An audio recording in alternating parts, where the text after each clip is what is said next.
Guarantee ಹೊಡೆತಕ್ಕೆ ಸಿಲುಕಿದ ಸರ್ಕಾರಕ್ಕೆ ಸಂಕಷ್ಟ ಎದುರಾಗಿದ್ದು ಅಭಿವೃದ್ಧಿ ಯೋಜನೆ ಜಾರಿಗೆ ಸರ್ಕಾರ ಹರಸಾಹಸ ಪಡ್ತಾ ಇದೆ. ಮಹತ್ವದ ಯೋಜನೆಗಳಿಗೆ ಹಣ ಹೊಂದಿಸೋದಕ್ಕೆ ಸರ್ಕಸ್ ಮಾಡ್ತಾ ಇದೆ.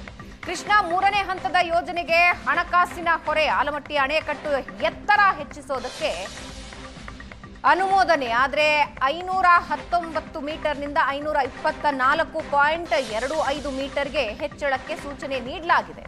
ಕೃಷ್ಣಾ ನ್ಯಾಯಾಧೀಕರಣದ ಅಂತಿಮ ತೀರ್ಪಿನಲ್ಲಿ ಸಮ್ಮತಿ ಸಿಕ್ಕಿದ್ರೂ ಕೂಡ ಯೋಜನೆ ಜಾರಿ ಕಷ್ಟ. ಯಾಕಂದ್ರೆ ಯೋಜನೆ ಭೂಸ್ವಾಧೀನಕ್ಕೆ ಹಣ ಹೊಂದಿಸೋದಕ್ಕೆ ಸರ್ಕಾರ ಈಗ ಹೆಣಗಾಟ ನಡೆಸ್ತಾ ಇದೆ.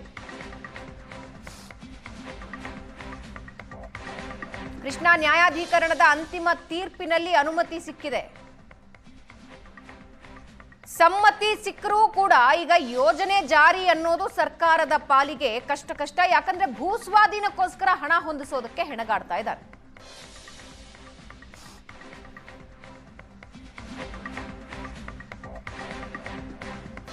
ಹಣಕ್ಕಾಗಿ ಹೆಣಗಾಡ್ತಾ ಇರುವ ನೀರಾವರಿ ಇಲಾಖೆ ಭೂಸ್ವಾಧೀನಕ್ಕಾಗಿ ಈಗ 2 ಲಕ್ಷ ಕೋಟಿ ಹಣದ ಅಗತ್ಯ ಇದೆ. 1,33,867 ಎಕರೆ ಭೂಸ್ವಾಧೀನಕ್ಕೆ ಹಣ ಹೊಂದಿಸಬೇಕು ಸರ್ಕಾರ. ಈಗ ಅದು ದೊಡ್ಡ ಸರ್ಕಸ್ ಆಗಿದೆ. 22 ಹಳ್ಳಿಗಳ ಗ್ರಾಮಸ್ಥರಿಗೆ ಪುನರ್ವಸತಿ ಕಲ್ಪಿಸಬೇಕು. ಅದಕ್ಕೋಸ್ಕರ ಈಗ ಹರಸಾಹಸ ಶುರುವಾಗಿದೆ. ಯೋಜನೆ ಜಾರಿ ಸಂಬಂಧ ನಡೆದ ಹಲವು ಸುತ್ತಿನ ಸಭೆ. ಭೂಸ್ವಾಧೀನಕ್ಕೆ 2 ಲಕ್ಷ ಕೋಟಿ ಹಣ ಹೊಂದಿಸೋದು ಈಗ ಸರ್ಕಾರಕ್ಕೆ ಸವಾಲು. ಹಣ ಹೊಂದಿಸೋದಕ್ಕೆ ಸಾಧ್ಯನೇ ಇಲ್ಲ ಅಂತಿದ್ದಾರೆ ಡಿಕೆಶಿ. ಗುತ್ತಿಗೆದಾರರಿಗೆ ಹಣ ಕೊಡೋದಕ್ಕೆ ನನ್ನ ಹತ್ರ ಹಣ ಇಲ್ಲ. ನೀರಾವರಿ ಸಚಿವರೂ ಆಗಿರುವ ಡಿಸಿಎಂ ಡಿಕೆ ಶಿವಕುಮಾರ್ ಗೊಂದಲ ಇದು.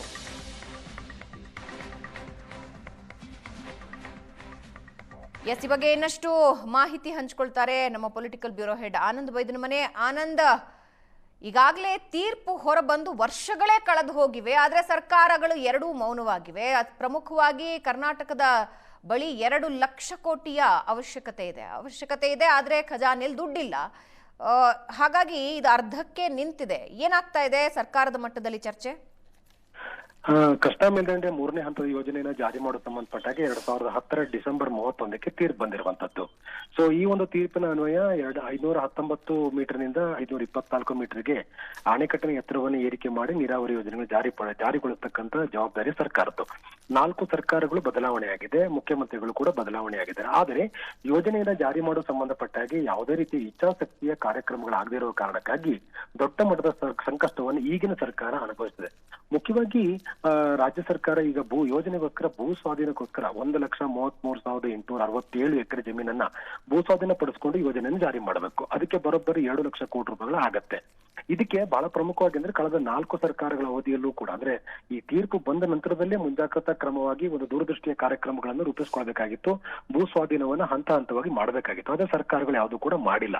ಹಾಗಾಗಿ ಈಗ ಭೂ ಸ್ವಾಧೀನದ 2013ರಲ್ಲಿ ಬಂದಿರತಕ್ಕಂತ ಭೂ ಸ್ವಾಧೀನ ಕಾಯ್ದೆ ಏನಿದೆ, ಆ ಕಾಯ್ದೆ ಪ್ರಕಾರ ದೊಡ್ಡ ಮಟ್ಟದ ಮೊತ್ತವನ್ನ ಕೊಡಬೇಕಾಗತ್ತೆ. ಸರ್ಕಾರ ದೊಡ್ಡ ಮಟ್ಟದ ಮೊತ್ತವನ್ನ ಕೊಡ್ಲಿಕ್ಕೆ ಮುಂದಾಗದೇ ಇರುವಂತ ಹಿನ್ನೆಲೆಯಲ್ಲಿ ರೈತರೆಲ್ಲರೂ ಕೂಡ ಈಗಾಗಲೇ ಕೋರ್ಟ್ ಹೋಗಿದ್ದಾರೆ. ಬೇರೆ ಕೋರ್ಟ್ಗಳಲ್ಲಿ ದೊಡ್ಡ ಮಟ್ಟದ ಮೊತ್ತವನ್ನ ಪಡ್ಕೊಳ್ಳುವಂತ ತೀರ್ಪು ಕೂಡ ಈಗಾಗಲೇ ಬಂದಿದೆ. ಆ ತೀರ್ಪನ್ನ ಜಾರಿ ಮಾಡಿದ್ರೆ ಸರ್ಕಾರಕ್ಕೆ 2 ಲಕ್ಷ ಕೋಟಿಯಷ್ಟು ಖರ್ಚು ಮಾಡಬೇಕಾಗತ್ತೆ. ಇಷ್ಟು ದೊಡ್ಡ ಮೊತ್ತವನ್ನ ಸರ್ಕಾರ ಹೊಂದಿಸಲಿಕ್ಕೆ ಕೂಡ ಕಷ್ಟ ಆಗ್ತಾ ಇದೆ. ಈ ಹಿನ್ನೆಲೆಯಲ್ಲಿ ನಡೆದಿರ್ತಕ್ಕಂಥ ಹಲವು ಸುತ್ತಿನ ಸಭೆಗಳಲ್ಲೂ ಕೂಡ ನಿಶ್ಚಯವಾಗಿ ಒಂದು ಪರಿಹಾರ ಸೂತ್ರವನ್ನು ಸಿದ್ಧಪಡಿಸಲಿಕ್ಕೆ ಸಾಧ್ಯ ಆಗಿಲ್ಲ. ಅದನ್ನ ಡಿಸಿಎಂ ಅವರು ಬಹಳ ಸ್ಪಷ್ಟವಾಗಿ ಹೇಳಿದ್ದಾರೆ. ಇಷ್ಟು ದೊಡ್ಡ ಮೊತ್ತವನ್ನು ಹೊಂದಿಸಲಿಕ್ಕೆ ಸಾಧ್ಯ ಇಲ್ಲ ಅಂತಕ್ಕಂಥದ್ದನ್ನ ಒಮ್ಮೊಮ್ಮೆನಾದ್ರೂ ಕೂಡ ಸರ್ಕಾರ ಯೋಜನೆ ಹಿಂದೆ ಸರಿದಿದೆ. ನಿಶ್ಚಯವಾಗಿಯೂ ಕೂಡ ಉತ್ತರ ಕರ್ನಾಟಕ ಭಾಗದಲ್ಲಿ ದೊಡ್ಡ ಮಟ್ಟದ ಆರ್ಥಿಕವಾಗಿರತಕ್ಕಂಥ ಹೊಡೆತ ಆಗತ್ತೆ. ಯಾಕಂತಂದ್ರೆ ಒಂದ್ ಕಡೆ ಕೋರ್ಟ್ ಹೇಳಿದ್ರು ಕೂಡ ನಾವು ಅದನ್ನ ನ್ಯಾಯಾಧಿಕರಣ ತೀರ್ಪನ್ನು ಬಳಕೆ ಮಾಡಿಕೊಂಡು ನೀರಾವರಿ ಯೋಜನೆ ಮಾಡುವ ಬದಲು ನಾವು ಎಲ್ಲ ಒಂದ್ ಕಡೆ ಸ್ಪಷ್ಟವಾಗಿರ್ತಕ್ಕಂಥ ಕಾರ್ಯಸೂಚಿ ಹಾಕದೇ ಇರುವ ಕಾರಣಕ್ಕಾಗಿ ಯೋಜನೆ ಅನುಷ್ಠಾನ ದೊಡ್ಡ ಮಟ್ಟದ ವಿಳಂಬ ಆಗುತ್ತೆ. ಆರ್ಥಿಕವಾಗಿ ಕೂಡ ಸರ್ಕಾರಕ್ಕೆ ನಷ್ಟ ಆಗುತ್ತೆ. ಈಗ 2 ಲಕ್ಷ ಕೋಟಿಯಷ್ಟು ಭೂ ಸ್ವಾಧೀನಕ್ಕೆ ಆಗಿದೆ.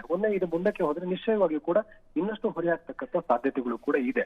ಸರ್ಕಾರ ಈ ನಿಟ್ಟಿನಲ್ಲಿ ಯಾವ ನಿರ್ಧಾರ ತೆಗೆದುಕೊಳ್ಳುತ್ತೆ ಅನ್ನೋದು ಕೂಡ ಬಹಳ ಪ್ರಮುಖ ಆಗುತ್ತೆ. ಯಾಕಂದ್ರೆ ಸರ್ಕಾರ ಗ್ಯಾರಂಟಿಯ ಕಾರಣಕ್ಕಾಗಿ ಒಂದಷ್ಟು ಗೊಂದಲ ಇರುವಂತಹ ಹಿನ್ನೆಲೆಯಲ್ಲಿ ಇಷ್ಟು ದೊಡ್ಡ ಮೊತ್ತವನ್ನು ಹೇಗೆ ಹೊಂದಾಣಿಕೆ ಮಾಡುತ್ತೆ ಅನ್ನೋದು ಕುತೂಹಲ ಕಾರಣವಾಗಿರುತ್ತೆ. ಧನ್ಯವಾದ ಆನಂದ್.